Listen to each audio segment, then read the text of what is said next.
Hey guys, it is Brido here, and welcome back to our Liverpool Career Mode series. This is episode 26, and today's episode we are going to start off by accepting our offer from the Netherlands.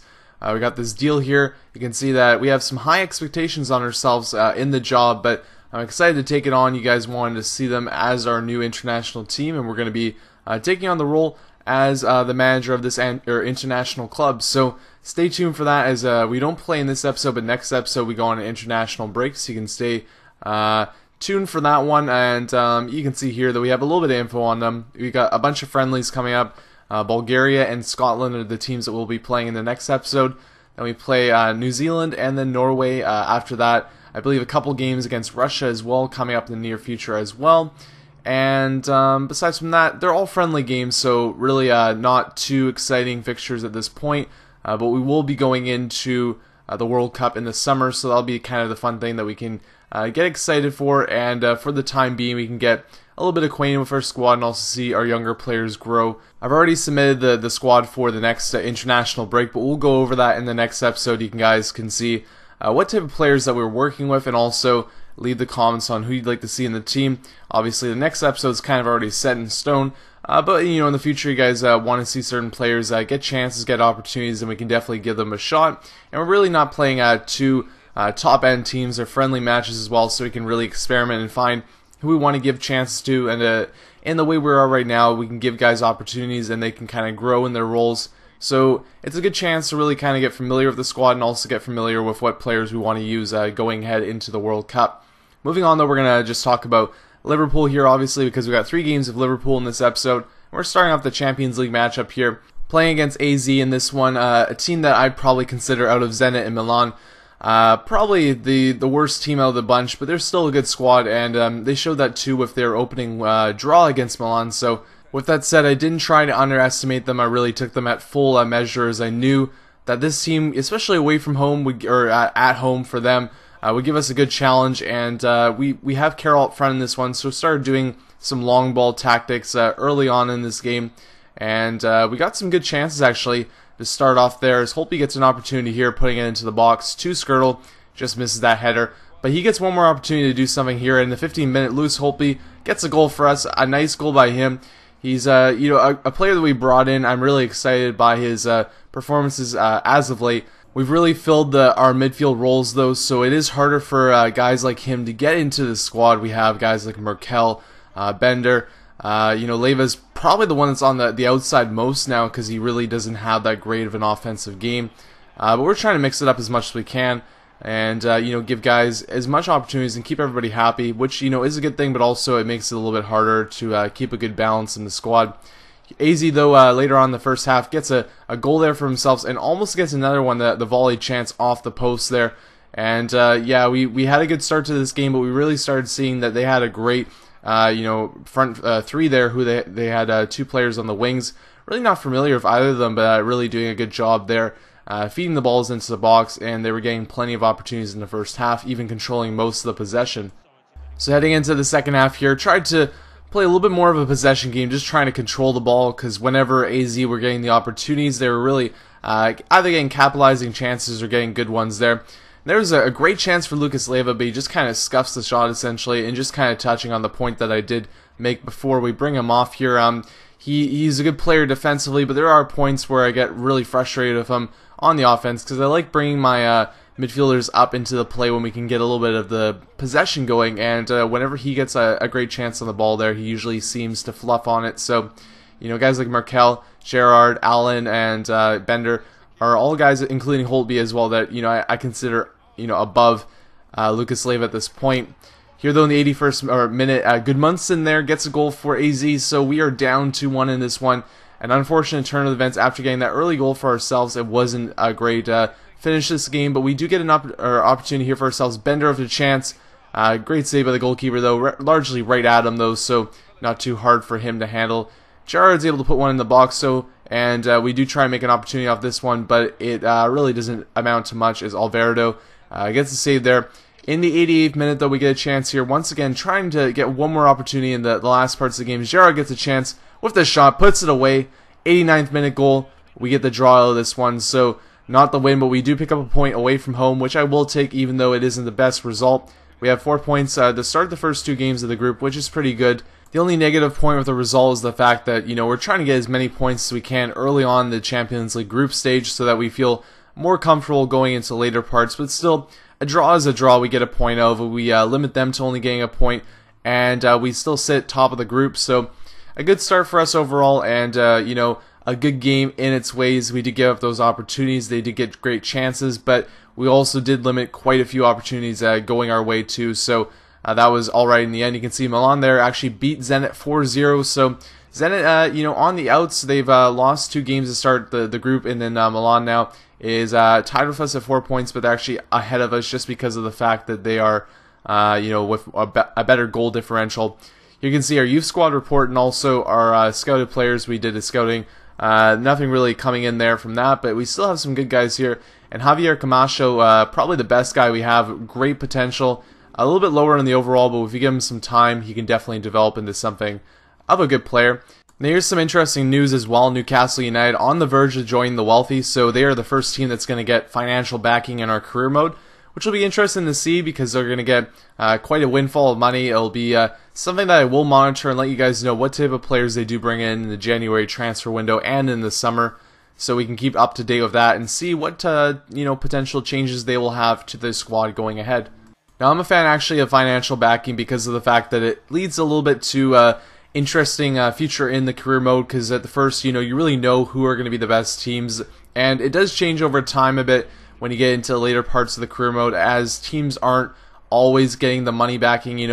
I remember from my FIFA 12 career mode that I think it was Arsenal that continually missed out on the Champions League, was getting into Euro spots sometimes, and not even at all sometimes, and they really dropped off the map later on. And Manchester City were similar, where they later on, around season 8 or 9, they were shooting for mid-table finishes, and they weren't even in the top spots. But they did have Cristiano Ronaldo though, so it's interesting how things can play out in points, and definitely the money backing from wealthy owners is something that can change the perspective of what's going on. Moving into the game though, you can see that we do not have the best start to this one. We give up a goal early and we get a penalty called against us here. Daniel Egger just kind of holding on the player a little bit. Really wasn't too much action there from myself. I just kind of touched on a couple times. It was enough for a penalty though, enough for a yellow card, and they get the goal there. Unfortunately, they dived a little bit too far across, and it went off him into the top of the net. So only 26 minutes in at this point, we are down 2-0, so a terrible start to this one. And we're really trying to pick up as many points as we can right now. So this is really behind the 8 ball in this one. We do have some time to see if we can pull this one back. First chances though, not that successful, but we do get an opportunity here off the bar, and Lewandowski has a chance to put that one away, but it goes right towards the goalkeeper. So really great chances there, a couple great chances, but just not able to put it away. In the 43rd minute though, Sterling moves through 2 players, gets the goal, so we at least get 1 on the board. We are now 1 behind, actually the 44th minute there. So going into the second half, we are down still, but we at least have a little bit of a lifeline here. The second half does end though 2-1 for Bolton, but we did start clawing our way back in that second half. We got more of the opportunities, started to control the possession, but early on it was kind of a shambles, and unfortunately it's been like that a bit for this start of the season. We've really had some games where played against Sunderland, and this is a very similar one where we should be controlling most of the play, but for whatever reason, just have a terrible start to the half, and it goes against us.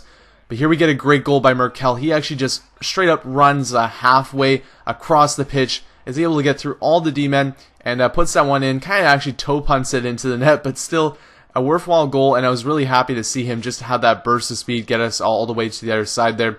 So the game is tied at this point. They get a great chance here. Club have a chance to get the hat-trick on the game, but luckily for us, it's not a goal. Here though, an absolute, I don't even know what happened exactly. I was playing as Egger. The computer came out as the goalie. He just let it fall right to the Bolton player. Luckily for us, it is not a goal though. We get a chance here from Merkel again. A chance to save off the bar too, and it is held by the goalkeeper. We do get one more opportunity though in the 87th minute. Lewandowski lets a long one go and puts it away. So we are able to claw our way back, 2-0 down, get all the way back to 3-2 in our favor, and that is a pretty good turnaround, and we are able to hold on to this one, guys, and get the 3 points out of this game, which is something I tried to do against Sunderland. We're unable to do, and we're able to pull off the big comeback here, which is definitely a good feeling. Now going forward, I'm really going to try not to have that happen. That's something that I'm not very proud of. You know, when you're playing a game, you don't want to be behind the 8 ball, and it really does put a lot of pressure on you when you're playing to have that happen. So that's something I'm going to really work on. The beginning of games, I'm going to just try and play very calm, very, you know, controlled possession, and do not give the other team opportunities, because it seems like I've, you know, been compensating for the fact that we've already been down in other games, and that's led to me in future cases really trying to go full bore early on, and that really leads to a lot of opportunities for the other team. So going into this game against Fulham, I just kind of went, okay, we don't need to score right away. We can take our time with this. There's no rush on this one. We can just start off good, get the possession in our favor, and see what happens from there. Into this game, though, we did start a lineup that was a little bit more inexperienced comparatively to our games previously in this episode. The reason for this is that our Fulham game was quite quickly after our game there against Bolton. So Carroll gets to start up front. We put Delafeu and Zaha on the wings. So some younger players getting to start. Quartez, Robinson also there, and Leva getting to start because he was whining a little bit there as well. So we give a bunch of different guys a chance to play. And yeah, no, it's one of those things that we really do have a lot of good players, so it's not a problem when we give these guys a start. It does, you know, kind of switch up the play a bit, because when you really front load your team, you get used to that kind of real power that you can bring to your squad, that everybody can really make a play. Because, you know, when you really have a team that doesn't have all those star players, you rely on certain players to make it happen.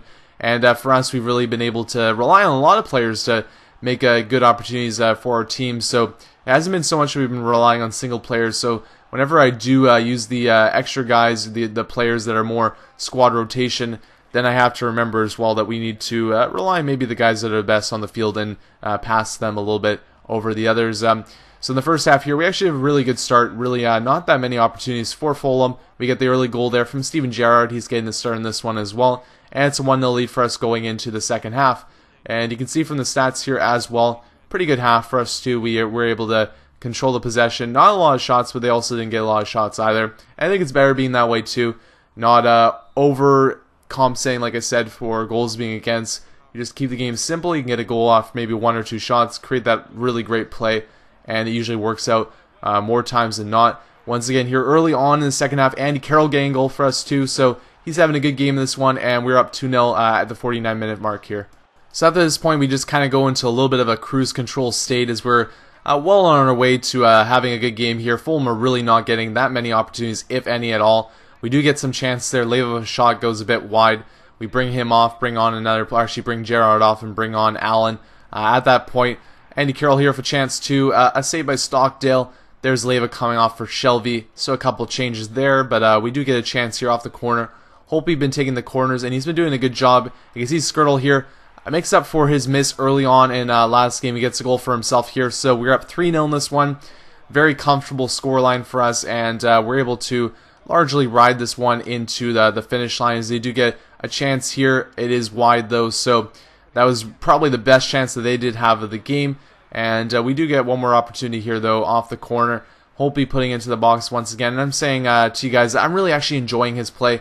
There's Quartez actually with a really good chance too. So a couple plays to finish off the game that weren't too bad either. But that is the end there. We get the 3-0 win, guys. A good win for us, and a comfortable win to finish off this episode. I'd say Skirtle getting the Man of the Match award there. And we'll show you the stats as well to show you where we are in the standings. But that is it for this episode, guys. I hope you enjoyed. Next episode will be a Netherlands episode, so we'll go over them. The episode after that, we'll be back to Liverpool. And I got the standings for you there as well. Squad report will be in the next episode or the one after that, so you guys can continue to see how our players are going. But that's it for now, guys. Hope you enjoyed. 1, Manchester United 1, Wolverhampton Wanderers 2, West Ham United 0. So what do those results mean to the league table? At the top of the table remain Tottenham Hotspur with 20 points. In second, Manchester United with 19 points. In third, Chelsea with 17 points. In fourth, Liverpool with 17 points. In fifth, Everton with 15 points. In sixth, Aston Villa with 14 points. In seventh, Arsenal with 13 points. In eighth, Manchester City with 13 points. Bottom of the table, Sunderland with 4 points. And then reading up the table, second bottom, Fulham with 5 points. Third bottom, Bolton Wanderers with 5 points. Fourth bottom, West Ham United with 6 points. Fifth bottom, Reading with 7 points.